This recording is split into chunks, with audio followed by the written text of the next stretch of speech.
Welcome back. Now let's talk about the coming presidential election, which will take place in the next few days.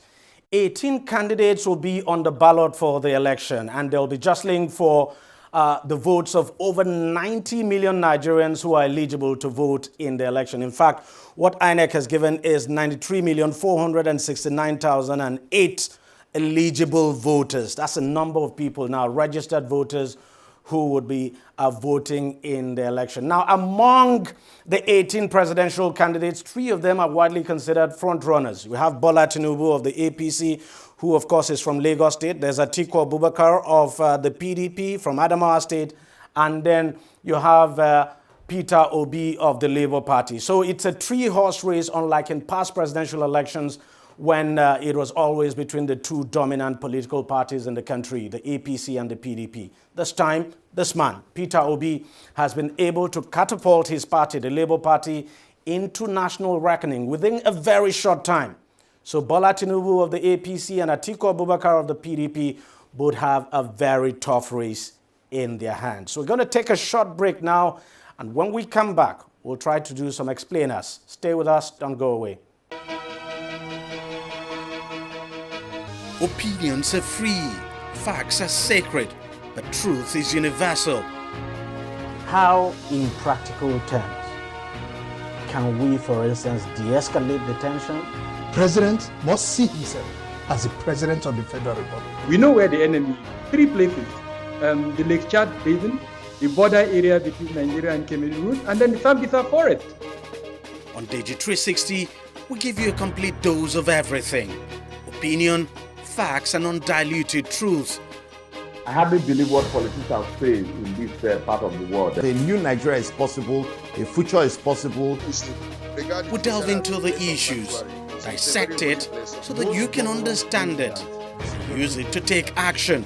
I don't think there's any need for any governor to look for grant for ranching. DEJI360, dissecting the issues.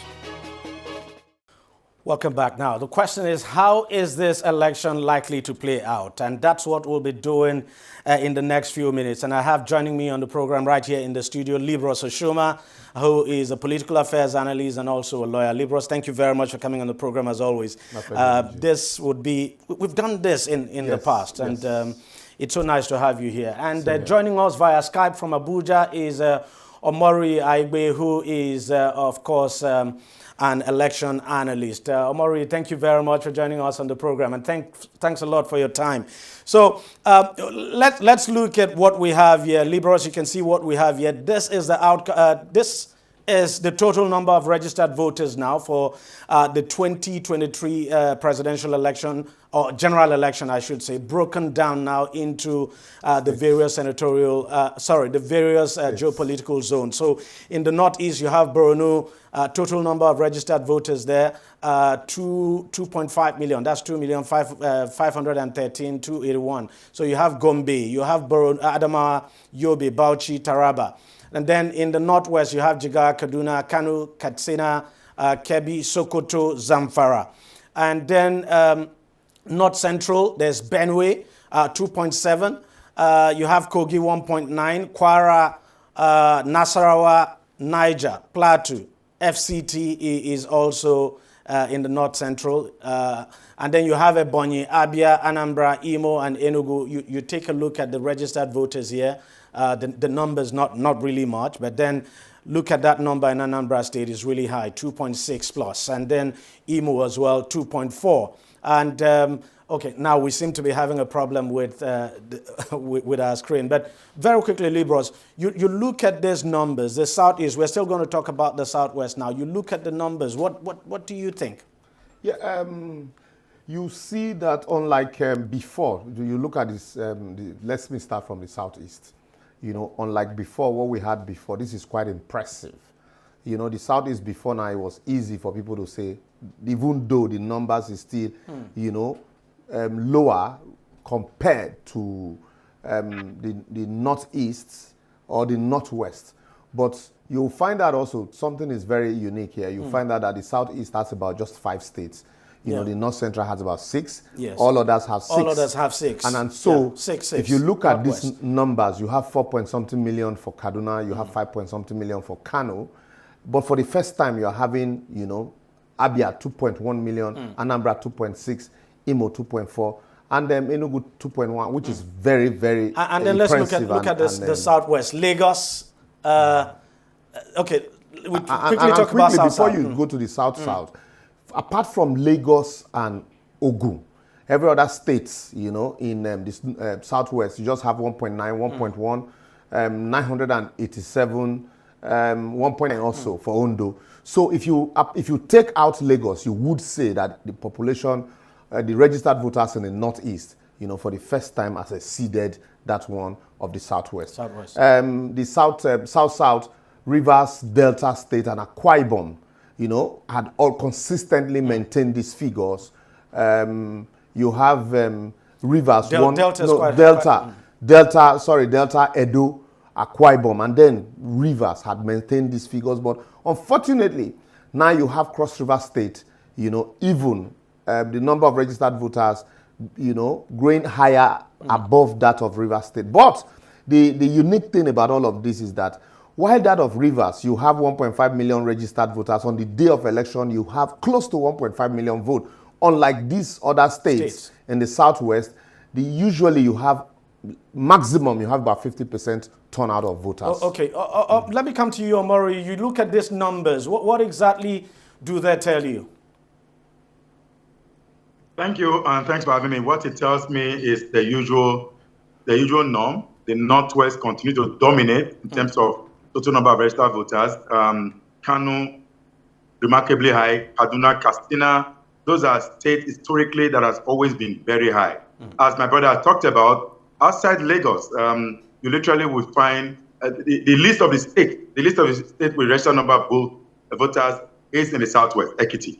Before now, one would expect that Bayelsa ought to be like the list, but Bayelsa during the CVR just move up from about 900,000 registered voters to over a million registered voters, which is remarkably a bit high compared to the number of local government it has. It has 8 local government compared to Ekiti with 16 local government areas in the state. So Northwest, and remarkably, none of the 3 candidates you talked about in your opening commentary is from the Northwest, which means that is likely going to be the hotbed. Even though the one of the deputies did come from Kaduna, from the Northwest. The other, the APC deputies from Northeast. Yes. And that's the same zone where you have Atiku Abubakar. And let's not forget also PDP that even though Delta in the sorry, South. Maury, sorry to cut you if you can hear me. Let's not also forget that even though he's not considered a front runner, the truth is that Rabiu Kwankwaso, the former governor of Kano State, who is the presidential candidate of the NNPP, is also a strong force, and he's from the Northwest. So now let's go into the business side of things now, and I want to start with you, Omori. You look at these numbers now, and you look at the front runners. Where do you think, that they need to really work very hard to win? You look at the various geopolitical zones. Of course, no geopolitical zone can be taken for granted, but when you talk about where they need to work hard to get the votes, where do you think they should be targeting? Thank you. Yes, I appreciate the fact that you brought in Kwankwaso. I was just sticking with the introductory 3-horse race. I didn't want. Yes, Kwankwaso does have a role to play in apparently taking all votes in the Northwest. Every one of them need to take the battle to the Northwest. That's where the votes are. Then if Kwankwaso eventually pick up Kano and Jigawa around the neighborhood, of course, there's a Kwankwaso movement across the state, across the country. The notion is that, except one who says a 4-horse race, the way it is now, generally people don't appreciate the fact that it's a 3-horse race, and it's between the 3 folks that you talked about. The Northwest is the battlefield, and I'm sure each of the 3 candidates are all speaking to Kwankwaso to step down, and I'm aware that the PDP is actually having a conversation with him, and I'm too sure too the APC will be doing that, and of course the Labour Party will be doing that. Don't forget, before now, the Labour Party has actually approached Kwankwaso to join force for them to work together. the Northwest remain the battleground. Okay. Northeast.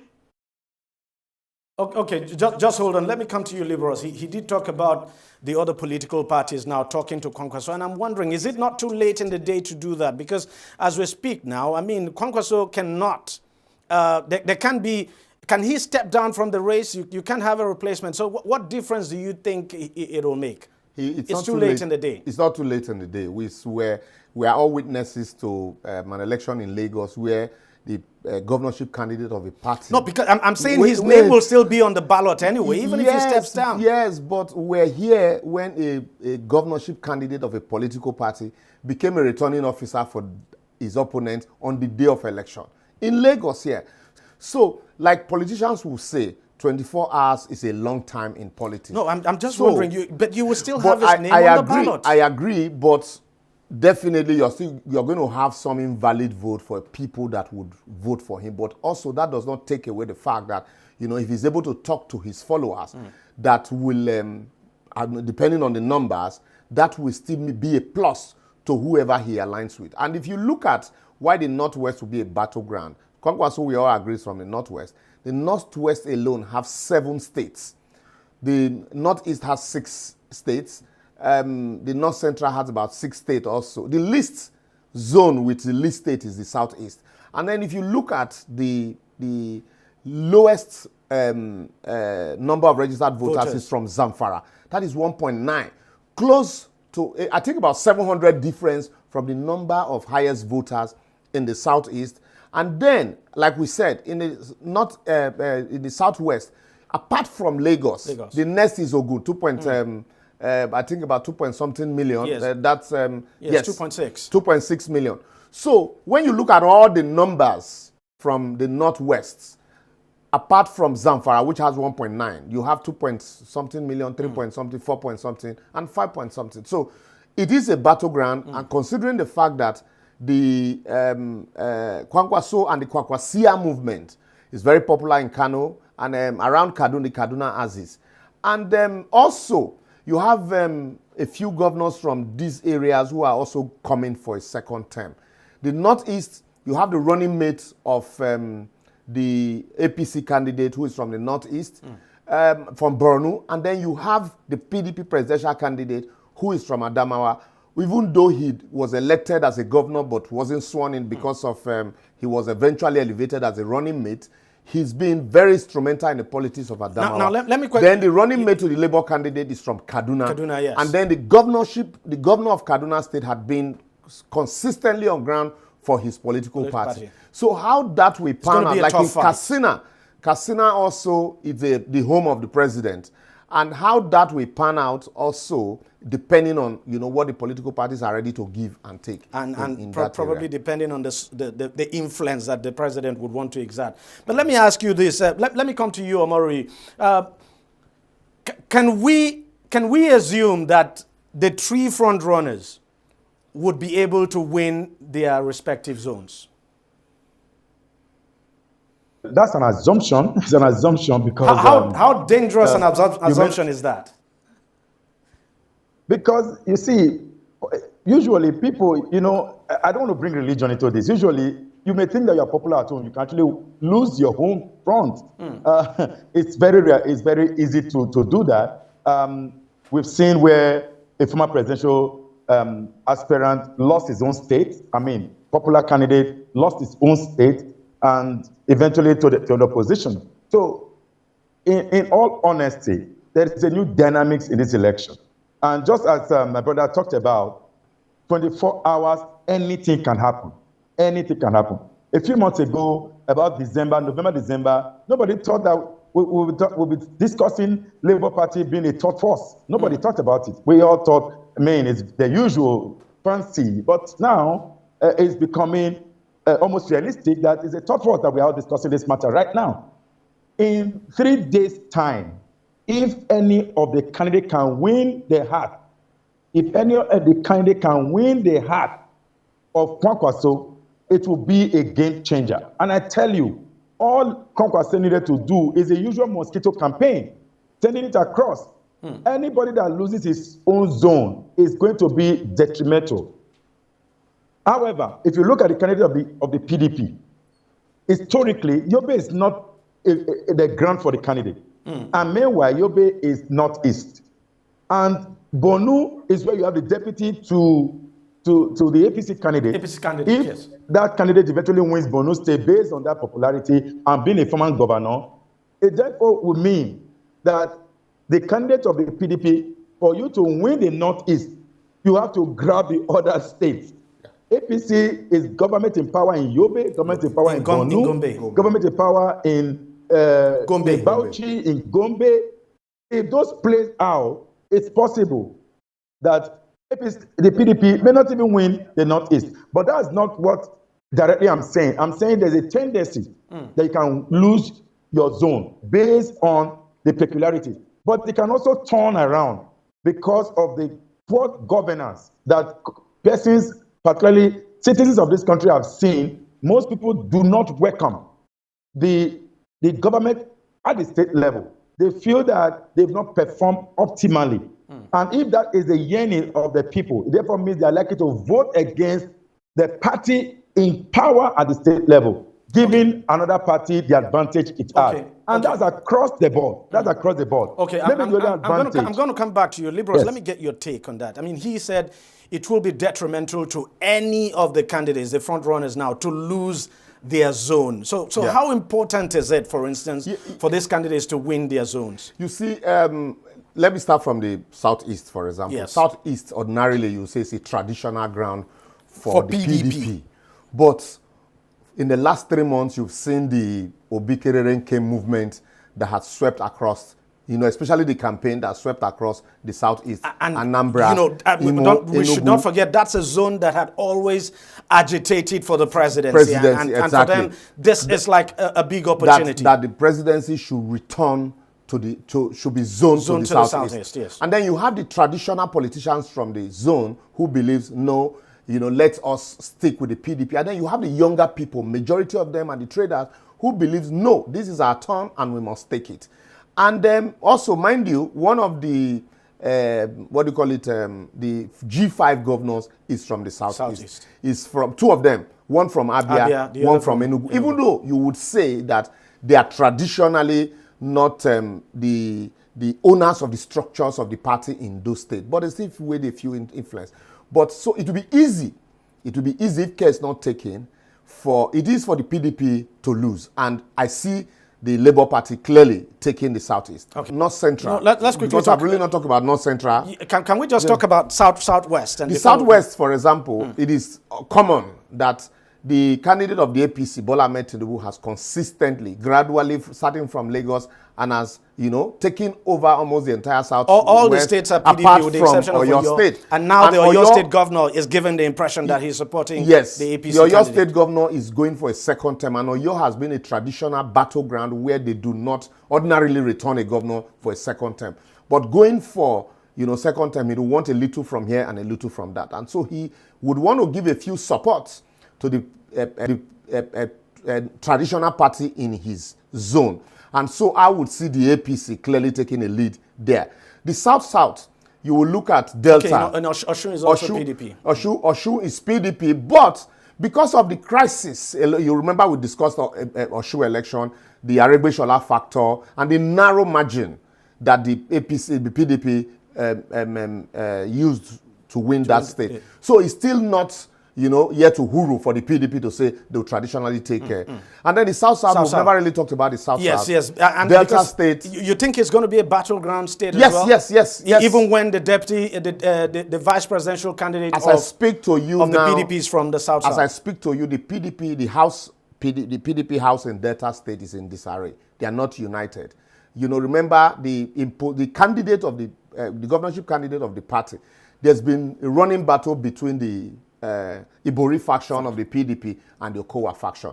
So there might even be some alliance with the APC, in the build-up to election or on the day of election. Edo State, the governor was in APC and then moved to PDP. Shomole, who is from Edo North, still weighed a lot of traditional influence from there. Akwa Ibom, you had a governor, the same thing like Edo. You have a governor who's a godson, is now the governor. You had a former governor, Akwa Ibom.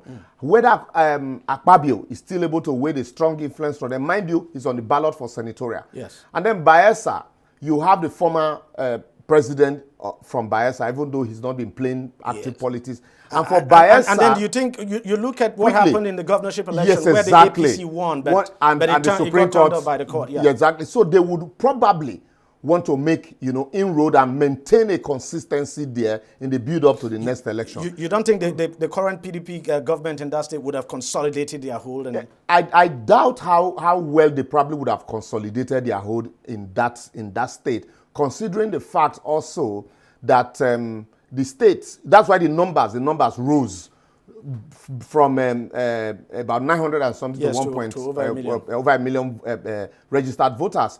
And for Cross River, there's also it's not too settled between the sitting governor, who is now in the APC. And the PDP, his former party. So you have a serious crisis there. And then we'll come to Rivers State, where the governor has consistently bullied opposition, and then you can't say... The PDP was not able to campaign in that state. Yes, he's warmed himself to the heart of the people, bullied the opposition, and he has refused the opposition to campaign in that state. So I think also South. I'm saying the PDP presidential he has candidate refused was not them. Able, yes. He has refused them. Let's use the right word. So he's also going to be a very strong one from there, even though the running mate of the PDP is from that zone. And then the North Central, we went to the North Central before, you have Benue State. The governor... The governor has come out openly that he's supporting Labour Party. Yes, exactly. Because he was in APC, and consistently the governorship candidate of the APC in that state had given the governor a running battle and is fighting tooth and nail to take over from the governor. He seems to enjoy massive support. So the governor now, being a PDP member, he's supporting Labour, and definitely still has some influence. So Labour will make inroad into that state, and that will divide the traditional vote of PDP. Kogi, the Tatata state of Yaya Bello. I think Yaya Bello might have been able to consolidate a little bit, in Kogi, but not as much as you expected, considering the last election in the state. And then I want to quickly move to Kwara.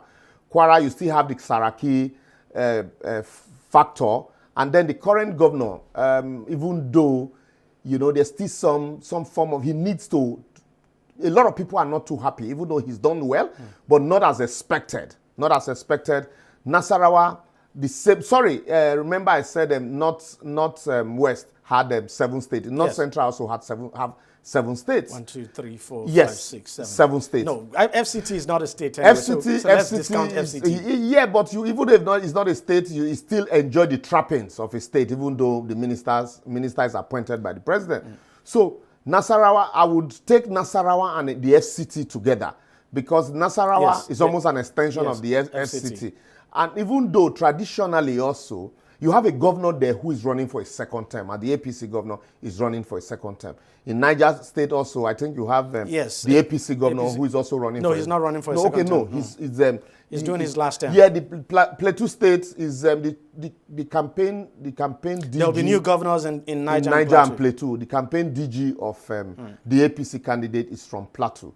And considering the fact that also the people are not too happy with his government, and considering the insecurity in that area, these are states to quickly look out for. But I can tell you that in Plateau, Labour has been able to make a lot of inroad in Plateau. Also in FCT and Nasarawa State, you have quite a number of Labour presence in these places. Yes. So, and especially the North Central. North Central, because of the seemingly liberal posture of some voters there, including Kwara State, where you ordinarily would think that would be the APC traditional home, Labour has been able to make an inroad there. And that's why I would, unlike Kwankwaso, that you can only discuss in Northwest, all of these other states, you can see some glimpse of, Labour inroad, trying to cut a slice from the traditional PDP and APC. Okay, let's just quickly take a short break now, and when we come back, we'll continue this analysis. We'll be looking at the possible states now that could flip from the outcome of the presidential election in 2019. So stay with us, don't go away. Opinions are free, facts are sacred, but truth is universal. How, in practical terms, can we, for instance, de-escalate the tension? President must see himself as the president of the Federal Republic. We know where the enemy is. 3 places. The Lake Chad Basin, the border area between Nigeria and Cameroon, and then the Sambisa Forest. On DEJI360, we give you a complete dose of everything. Opinion, facts, and undiluted truth. I hardly believe what politicians say in this part of the world. A new Nigeria is possible, a future is possible. We delve into the issues, dissect it so that you can understand it, use it to take action. I don't think there's any need for any governor to look for grant for ranching. DEJI360, dissecting the issues. Welcome back. Let's continue with the analysis of the 2023 presidential election. That election is just in a few days' time, and we're looking at how it might play out. So we're not setting, we're just giving analysis here, trying to forecast things that may happen. Now, in 2019, the election was between these two men, the incumbent president Muhammadu Buhari and the candidate, the current presidential candidate of the PDP now, Atiku Abubakar. So Atiku Abubakar has actually contested for the presidential election now several times. We don't know if he'll be lucky this time. We'll have to wait and find out. But this is what the result is in 2019. Muhammadu Buhari of the APC, of course, winning it by over 15 million votes, and Atiku Abubakar getting 11.2 million votes. Now, let us look at the results. I still have Libro Soshoma with me, and of course in Abuja I have Omori Aigbe. Let's very quickly look at the result of 2019 and then let's try to see if we might see any flip at all in 2023. And let me start with you, Libros. You look at the Northeast now. We're still looking at it from the geopolitical zones. You look at the Northeast. APC won that's in 2019 now, won in Borno, Gombe. It did not win in Adamawa, but it won in Yobe, it won in Bauchi, and it lost in Taraba. So the APC lost just 2 states in the Northeast in 2019, winning the remaining 4. What do you think it's likely to look like this time? Mind you, in 2019, you will have to reckon with the Buhari factor. Yes. The Say Baba factor, even though it had diminished a little bit, but it was still, just there because it was on the ballot. And then one other thing that is very instructive is the fact that we look at the numbers, 2-point-something million registered voters, 1.9. But by the time you put the total number of votes together, you find out that in most cases you have a little bit about 40%, turnout. Then in a few places you have 50. So this time, do you think we might see some changes? Yes. Do you think the APC will be able to keep Borno, Gombe, Yobe, and Bauchi? The APC has performed so well in Borno. The governorship is going for a second term. The governor of Borno is going for a second term. The running mate of the is going for a second term. The running mate of the APC is also going. The APC presidential candidate is also from Borno State. So Borno. The numbers from PDP might reduce in Borno, and the numbers of APC. No, the PDP. The PDP might from 71,000 that they got. Yes. Wow. I'm telling you, the numbers might because it will definitely. What they're basically going to do now is your traditional home ground. How much numbers you can show up, in these places, and then. But we might see a change in Bauchi. Because you have a PDP governor. Yeah, you have a PDP governor. Unlike that was the same state where there was a flip from court judgment. Yeah. So the numbers definitely PDP numbers might increase in Bauchi. And in Taraba, what factor do you think? Because it would appear the Labour Party, some people have said that's what I'm saying. Well. You have in it's Taraba, a majority Christian state. Taraba is close to Benue State. Benue State. And majority of the indigenous of Taraba are Christians, and then also considering the fears of the minority in the north, so you might see Labour also making a strong inroad into in Taraba, in Bauchi, this Borno, Gombe, Adamawa, Yobe, and Bauchi states at states where you still have majority of the voters are traditional, the traditional APC and PDP voters. Yeah. Labour had not been able to penetrate seriously, even though, yes, you have people, the awareness is being created. And even in the Northwest, would you say Labour has been able to penetrate there to make any difference, to challenge the status quo there? Because, the two dominant parties, the APC and the PDP, have been very strong players in the Northwest of the country. The same problem in Kaduna, for example, where the running mate of the Labour Party presidential candidate is from. He's from Zaria, actually. He's not been able to sell his party the way the presidential candidate has sold his party in his own region. Very quickly, but let me just bring in Omori here. Omori, you look at the Northwest now. Look at the way the election panned out in 2019. Of course, APC winning Jigawa, Kaduna, Kano, Katsina. It won Kebbi. It won. In fact, the APC won almost everything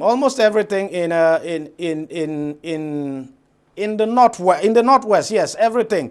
Omori, you look at these figures, you think we might see a change this time? It's going to change completely. The Northwest is basically a say baba. That 2019 election was a say baba election. 2015 was also a say baba election. True. If you remember, the Buhari factor gave birth to a number of senators and House of Representatives who won election based on that way. This will not happen in the same manner, especially now recognizing that there's almost a division within a party, and that on one hand, the APC who supports Bola Ahmed Tinubu think that there's a cabal in the presidency who are working against their victory to give the victory to the party, to the northern candidate. So there's going to be another level of a northern narrative in this election. Whether I like it or not, the President Muhammadu Buhari's vote in 2015 and 2019 will split, and some will go along the side of... Let me quickly pause you there and ask you. You don't think the fact that all of these states, with the exception of Sokoto, are APC states? I mean, you have APC governors. You don't think that will make a difference for the APC in that zone? No. I just told you in this election, there are many governors who are going to lose even when you're an incumbent because of the wave that is happening. If you check the number of 84 million registered voters in that election, now we have 93 million registered voters. And just remember that there was some level of anger that erupted around this TVRO that caused some level of improvements in the level of registration of new folks who got registered, particularly young people. Whether the young people are going to support the already existing structure. Don't forget too that I'm not saying that APC and PDP don't have what they call a downvote. There are party members in those states who will necessarily die hard, who will go for their party. But more Nigerians don't belong to parties. More Nigerians are not card-carrying members of either of these parties. So in that case, would you say, because in the Northwest, just as you have said, if you can hear me, just as you have said that many Nigerians are not carrying members of political parties that do not belong, even though they tend to associate with them. Would you say that would definitely benefit the Labour Party in the Northwest of the country? It's going to split. It's going to split. That's what I'm saying. My brother just talked about Kaduna. Kaduna State, take it or leave it, what is happening between the president right now and the governor may actually not be too good for the governor, because some people may like it may turn positive or negative. If it turns positive, that will be raw for the governor, because he has told the people that, don't worry, Kaduna State will continue to use the old Naira note, disregarding what the president has said. So at the end of the day, will the people of Kaduna State agree with the president or agree with the governor? If they do agree with the governor, it means there's going to be one way. It means that the governor is listening to them. The governor is actually feeling their pain. They may vote for him. But if he flip the other way, it means that he will lose entirely that state. And what will likely happen, and if he loses, it will have a snowball effect, because the same thing is happening in Kano. Quickly, you want to say something? Yes, you see, like I said, in Kaduna State, even though the running mates of the Labour Party candidate had not marketed his party well in this state, the way the presidential candidate of the Labour Party had marketed, the party in his own state. But you have a lot, you know, the Igbos are Republican. You can't take that away. You Yes. have a lot of them as traders in Kaduna. You know, and then you have a lot of them in Kano and few in Katsina. And so you traditionally would expect that these people will go with the candidate of the Labour Party. And some of them you don't even know who naturally now you would assume are from that region, but had been there over time. So they still feel the need. And then you have people from Southern Kaduna who consistently had felt, you know, shortchanged. These people are not going to go with the traditional politician. So they are going to go with Labour. You know, so that's in that stead, Labour will make inroad into those areas. Unfortunately, we haven't got time, but let's just quickly look at North Central and Northeast together now. Northeast, it was all a PDP affair, but I don't think, I mean, Southeast, I should say, I don't think it's going to play out like that this time. Do you think so? I think even the APC in the Southeast, what they are just basically looking for is that you should be scratch 25% from here and there. PDP also are beating their chest that they are going to defeat Labour Party in the Southeast, but I very much doubt that.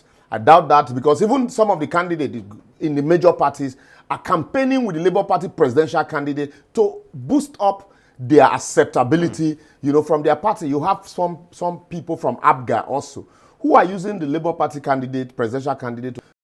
Northeast, certainly, it's for the Labour Party to lose. Sorry, the Southeast is for the Labour Party to lose, even though it's the least zone with the least number of states, but it is for the Labour Party to lose. And with the number of registered voters that you have there now, if you have a massive turnout, but unfortunately, I fear the insecurity currently going on there now. With that insecurity, whether they will allow people to turn out to vote, is a different question of fish altogether. That's one topic we'll be discussing very shortly now. Omori, just give me your take on the Southeast. How do you think it might pan out? Southeast will be traditional Labour. It's a given, and that's total. PDP may not have the desired result, the same thing with APC. And in fact, it's clear. Even if you look at South-South is likely going to go for Labour because of the wave that we have seen. And again, don't forget what happened in 2020 is almost like a replica. It's like a show of force of the 2020 event. And lastly, the body language of the president is already informing some conversation ongoing. That who does the president really support? Is it that the president does not support the party candidate? Is he actually going with Obasanjo Labour Party candidate, or is going for Atiku Northern candidate, which is becoming the narrative? So that's where the pointer will go. And if this election turns out to be credible, as we anticipate, with the beavers, the game changer, we'll try to see this election is going to shock all of us. The Labour Party will have an in-way in many of the areas. Okay, I mean, quickly, quickly, very quickly. Edo State, yes, Edo State, Delta State also, you know, you have a lot, even though, you know, some shenanigans, but you have a lot of Labour Party awareness in Delta, in Edo, and in Cross River. So these are areas where traditionally you expect the two dominant parties, but now you have a third force that will definitely take a slice. But in Rivers State is a no-no for, you know, the third force. Not because you don't have people who are members of the Labour Party there, but because also of the insecurity and the crisis. And I have consistently also said, I think our electoral register is, you know, the population is overhyped, because you have, at the end of the day, you have Atiku boasting that he has 11 million votes in Ekiti, even though he scored 11 million votes in the last election. And then you have the narrative of the Northern elders now boasting that, look, they've consistently conceded and now they still their turn. So, and then the language and the body language of the president, how that will pan out. But still, I will tell you that the election is still for the two major political parties to lose.